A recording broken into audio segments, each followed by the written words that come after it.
Dans cet exercice, nous allons calculer la rémunération de commerciaux. Ces commerciaux gagnent un fixe, une somme qui est toujours la même, 1 200 €.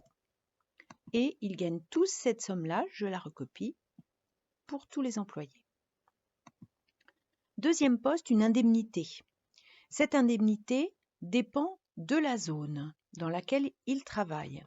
Il y a donc un choix. Je prends une feuille et je vais élaborer une fonction si. L'indemnité, c'est soit 315, soit 250 €. Donc, je vais d'abord inscrire mes deux choix, 315 € ou bien 250 €. Et ensuite, je vais me demander quelle est la condition pour que l'indemnité soit 315, c'est-à-dire le premier choix. Bien, pour cela, il faut que le représentant travaille en zone 1. Alors maintenant, dans mon tableau, je me demande où est la cellule qui nous indique où travaille le représentant Dupont. Eh bien, je m'aperçois que c'est la case B2. Et donc, dire que le représentant travaille en zone 1 est équivalent à dire que B2 égale 1. Et je vais pouvoir reporter dans ma fonction Excel le test logique, la valeur si vrai et la valeur si faux. Je retourne donc dans mon fichier Excel. Dans la case F2, l'indemnité de Dupont, je rentre une fonction si. Le test logique, si B2, la zone, est égal à 1. Dans ce cas, Dupont gagne 315 €, sinon, il gagne 250 €. Je recopie cette fonction-ci pour tous les autres commerciaux et ainsi, je n'ai pas besoin, ligne après ligne, de faire moi-même le tri. Nous allons maintenant calculer le pourcentage d'intéressement. En fonction du chiffre d'affaires que les vendeurs ont réalisé dans le mois et de leur ancienneté, ils obtiendront une commission. Cette commission, on m'indique qu'elle est de 5% ou bien de 3% du chiffre d'affaires selon l'ancienneté. Donc, je place d'abord mes deux choix, 5% ou 3%. Et ensuite, je vais me demander quelle est la condition pour que le premier choix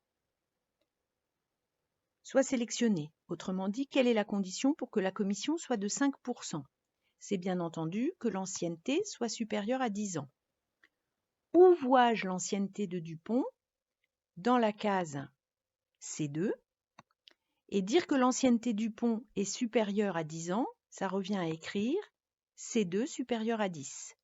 Je vais donc reporter le test logique, la valeur si vrai, la valeur si faux, dans mon fichier Excel.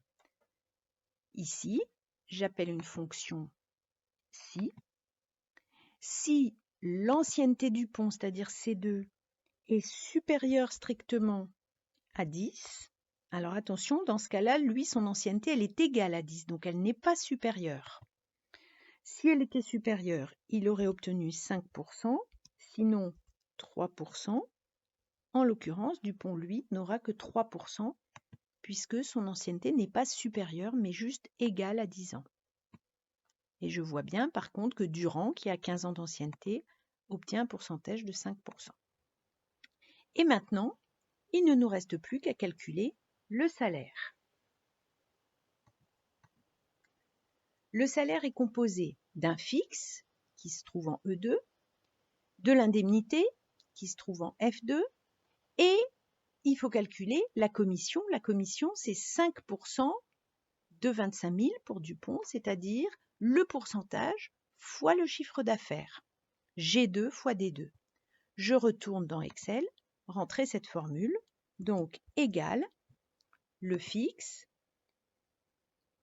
plus le pourcentage, l'indemnité, plus, je peux mettre une parenthèse même si elle n'est pas indispensable, le chiffre d'affaires que multiplie le pourcentage.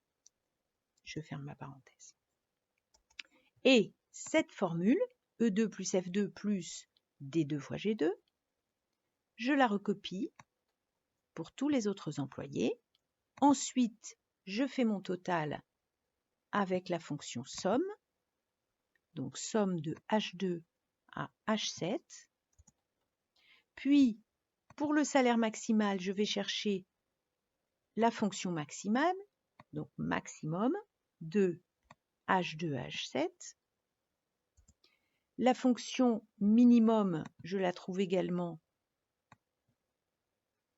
au même endroit, donc minimum des salaires, donc de H2 à H7. Je rentre. Et enfin, le salaire moyen, c'est la moyenne de tous les salaires, donc moyenne de H2 à H7, entrée. Voilà, l'exercice est terminé.